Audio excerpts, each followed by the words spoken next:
Hi guys, Coach Chris here, and today we're going to discuss about how you can do hip isometrics from sitting down, or what they call the 90-90 position. Okay, so to get started, we're going to have one leg in front of us on a 90-degree angle and our other leg on a 90-degree angle as well. Okay, why do we do this position? First off, one of the basic functions of our hip is to externally rotate, which is what this front leg is doing. So if your knee is pointing out, that is externally rotating this hip. So this hip is pointing out this way. For this other hip, this is on an internally rotated position. So the knee is positioned that it's trying to come in on towards your center line. That's your internal rotation. If you might find yourself having some cramps onto the side, don't be surprised. That just means that your hip isn't used to being on that position. So nothing to worry about. It's all about getting used to it by doing this one more frequently. Okay, so doing this one every day, or just sitting onto this position every day, allows our muscle tissues to get used to it. To start off, you want to find a good entry point for you. So you can either have both of your hands behind your back this way. Some of you may need to place both of your hands forward, or leaning slightly forward even more, as long as you can keep your back straight. That can be your entry point. Another one would be leaning onto your side.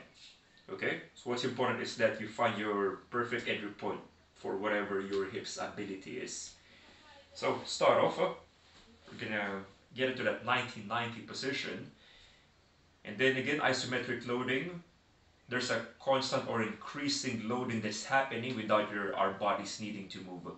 So first off, what I'll be thinking is, I'll be pushing this whole leg down towards the ground. You can think as if I'm trying to break this floor down. So another way that you can do that one is trying to lift this foot off from the ground. So as you can see over there, my hand is trying to lift off my foot, but I'm not allowing my hand to lift my foot off. Therefore, I can feel the muscles here starting to contract. Okay, so first effort we're going to do would be 20% effort, pushing the floor down. Now it's gonna rise up to 40% effort, really pushing it down. So now my foot is really solidly stuck onto the ground. Even this knee gonna come up. Now it's gonna come up to 60%.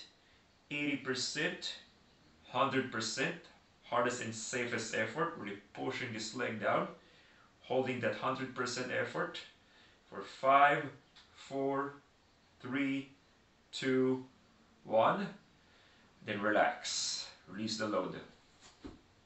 Then check if you can lean further forward even more. And once you get into that newly acquired position or range, you may restart again on applying that isometric loading. So again, the intent of this position is to wake up the muscles around your hips, around your legs, and to let them know that they can all work together to help you function better your hips. Okay, so again, isometric loading, increasing load without the body needing to move. Okay, so try this one out. And by the way, if it's too hard for your hands to reach over this one, because your brain might be like overthinking, or it's too many things to focus on, another thing you can use is grab a piece of mat or even a piece of cloth. I'm going to show it through here. Then placing that object underneath that foot. Then as you apply that isometric loading, your other hand here, it's going to try to pull that thing off your foot, but your foot is stopping it from pulling, then therefore you can get that constant feedback of the muscles firing up through here. Okay, so that's another option. Give this one a shot and let me know how it goes.